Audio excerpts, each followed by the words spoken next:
C'est sous une fine pluie, source de bénédiction selon les anciens, que le coup d'envoi de la 3e édition du Festival des Arts et de la Culture des 3A à Vikam, Akori, Haïzi a été lancé.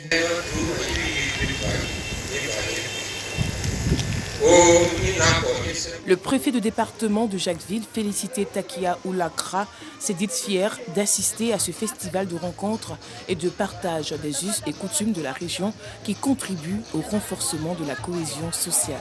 Je suis vraiment heureuse et fière de toutes ces initiatives-là qui vont vraiment accompagner le gouvernement dans l'œuvre de la cohésion sociale. Je voudrais inviter tout le monde à venir prendre part donc à ce festival-là.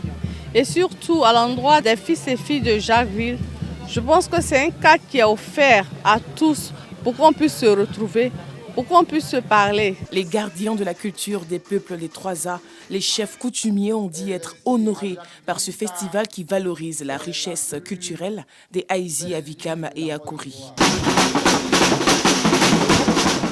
Les partenaires, quant à eux, n'ont pas voulu se faire raconter ce rendez-vous culturel empêché l'an dernier par la pandémie du coronavirus. Notre ONG non seulement fait la promotion de Jacquesville, et donc en faisant la promotion de Jacquesville, nous faisons la promotion aussi de la culture et de l'art. Et ce festival en fait porte sur la culture et l'art, donc naturellement nous devons accompagner ce festival. Et c'est pour ça que nous sommes présents ici. Occasion toute trouvée pour le commissaire général du festival, Geneviève Dagriaka, d'inviter les fils et filles de la région des Grands Ponts à surpasser la peur et unir leurs forces. On est trop resté renfermés. Ce festival est nouveau-né. On a besoin des anciens. On a besoin des gens qui ont l'habitude des festivals et de montrer à ma région qu'est-ce qu'un festival. On aime s'amuser, mais on a peur. Nous avons le festival pour pouvoir s'exprimer.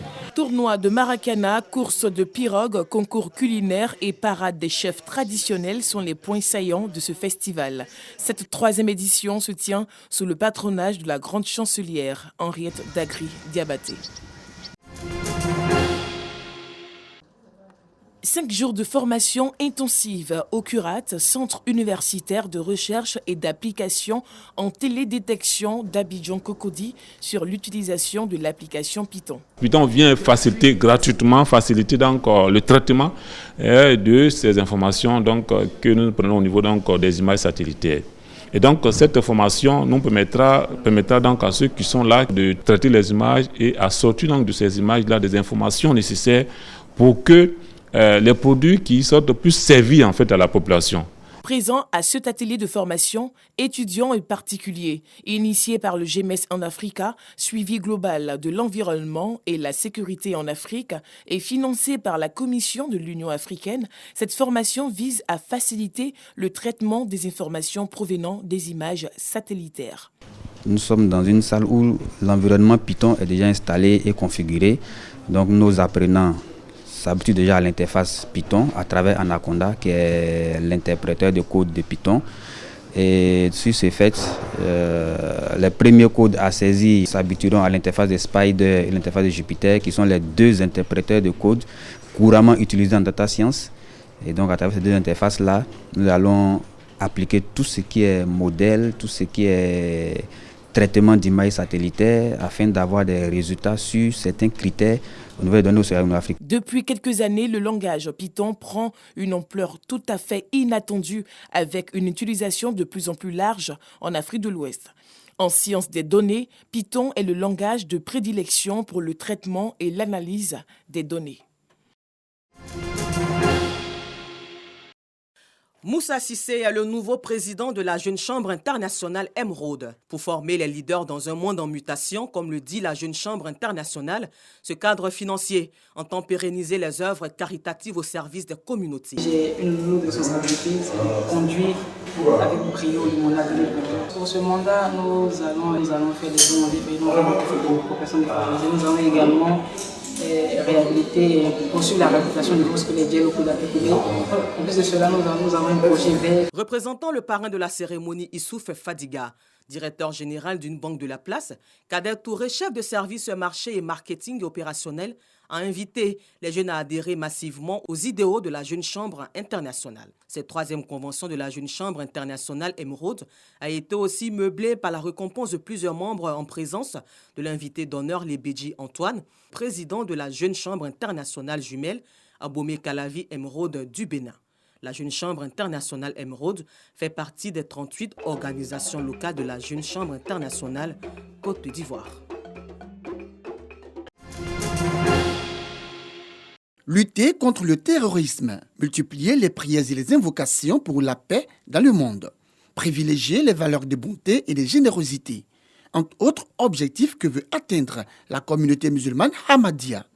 Au cours de sa 55e convention annuelle qui a eu lieu en Angleterre, le guide spirituel et le calife Hadrat Mirza Masrour Ahmad a exhorté et sensibilisé les fidèles musulmans dans leur ensemble à plus de responsabilité dans leur comportement et à être des exemples dans la société. Le message du calife est bien perçu par responsables, membres, imams, prédicateurs et fidèles de cette communauté venus de toutes les contrées du monde. À cette rencontre internationale qui a vu la participation de 4 000 fidèles au lieu de 35 000 du fait de la crise sanitaire, des prières et des bénédictions ont été adressées à Dieu pour la paix et la stabilité dans tous les pays du monde. Située dans la région de la Marawi, la sous-préfecture de Bazere est à cheval entre Yamoussoukro et Saint-Fra, chef-lieu du département. Samedi 31 juillet 2021, Bazere se lève aux couleurs de la SEC Mimosa. La raison, l'installation du premier comité de base des actionnaires à l'intérieur du pays depuis la nomination du président Franck Taïro. Le comité se nomme des Zouzois, qui signifie en pays gourou la victoire ou encore le bonheur. De la sécurité en passant par l'implication de la chefferie traditionnelle, aucun aspect n'a été négligé par l'initiateur Anatole Zita Guessambi. Le parrain Paul David Palebi, qui s'est mis à ma disposition par tous les moyens physiques, moraux, financiers, par des propos qui m'ont donné du zèle. Merci, mon avocat. Le patron du Sénaco, Franck Timothée Taïro, a salué l'initiative avant de demander au comité des Zouzois d'envahir toute la région afin d'y installer plusieurs sous-comités. Vous qui êtes installés aujourd'hui, le travail commence parce que vous ne devez plus vous arrêter. C'est cela la preuve de votre amour indéfectible à la SEC. C'est cela la preuve que vous travaillez véritablement dans votre région afin que les villages environnants, vous y allez installer d'autres comités. Le parrain, Paul David Palebi, cadre de la région, ne cache pas non plus son plaisir de voir ses parents épouser la bonne cause, celle du club le plus populaire du Côte d'Ivoire. C'est un manque qui vient d'être comblé parce que cette région est à plus de 95% supporter de la SEC Mimosa. Et nous ferons ce que nous pourrons pour que ce comité se renforce et qu'il y ait d'autres comités pour que la SEC Mimosa soit visible dans cette région.